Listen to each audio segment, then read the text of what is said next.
আসসালামু আলাইকুম রহমতুল্লাহি ওবরাকাতু। আমি আগে একটা ভিডিও করেছিলাম নতুন প্রবাসী ভাইদের নিয়ে, যে যারা নতুন প্রবাসে যাবে তাদের কি করণীয়, কি করতে হবে। আজকের ভিডিও হচ্ছে প্রবাসে যাওয়ার পরের ঘটনা নিয়ে। দালাল আপনাকে প্রবাসে পাঠানোর আগে বলেছিল যে প্রবাসে যাওয়ার 15 থেকে 1 মাসের মধ্যে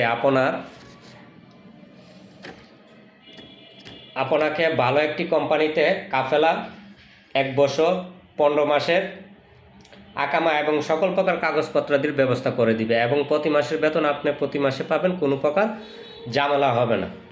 কিন্তু দালালের কথা অনুযায়ী দালাল আপনাকে প্রবাসে কোনো প্রকার কাগজের ব্যবস্থা করে দিতে পারে নাই। তখন আপনি আপনার পরিবারের লোকজন আপনার সমস্যার কথা দালালকে জিজ্ঞাসা করলে সে বলে 1 সপ্তাহ বা কিছুদিনের মধ্যে সব কিছুর ব্যবস্থা হয়ে যাবে। এইভাবেই দিনের পর দিন দালাল আপনাকে ঘুরাইতে থাকে এবং আপনার প্রবাস জীবন 2 থেকে 6 মাস অতিক্রম হয়ে যায়। তারপরও দালাল আপনাকে কোনো প্রকার কাজ কোম্পানিতে কাফেলা ব্যবস্থা করে দিতে পারে না। হঠাৎ একদিন আপনাকে পুলিশ ধরে ফেলে 15 থেকে 20 দিন জেল খাটিয়ে বাংলাদেশে পাঠিয়ে দিই।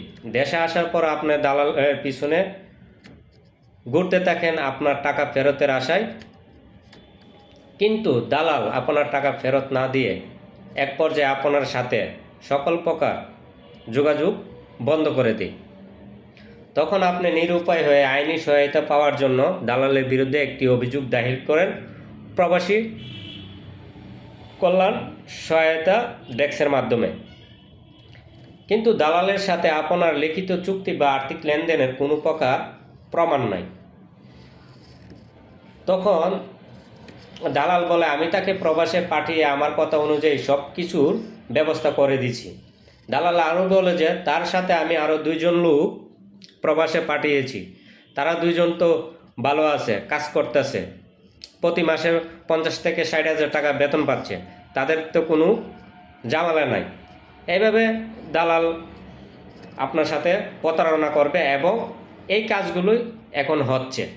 বিশেষ করে আপনার সৌদি আরবে যারা যায়, সৌদি আরবে বিশেষ করে এই ঘটনাগুলো হচ্ছে। সৌদি আরবে দালাল বলে নিয়ে যায় যে লুট আনলুট, হাউস ওয়ার্কার, কফি শপ বা কোনো শপিং মলে কাজ দিবে, কিন্তু দালাল তাকে প্রবাসে পাঠানোর পরে তাকে কাজ দেয় টয়লেট পরিষ্কারের, দেয় রাস্তা ক্লিন করার, মানে বিভিন্ন কষ্টের কাজ দেয়, কিন্তু তার সাথে এরকম কথা থাকে না। তাই প্রবাসে যাওয়ার আগে অবশ্যই সতর্ক হয়ে যাবেন এবং দালালের সাথে সব কিছু চুক্তিবদ্ধ হয়ে তারপর আপনি প্রবাসে যাবেন। সবাই ভালো থাকবেন, সুস্থ থাকবেন। আসসালামু আলাইকুম ওয়া রাহমাতুল্লাহি ওয়া বারাকাতুহু।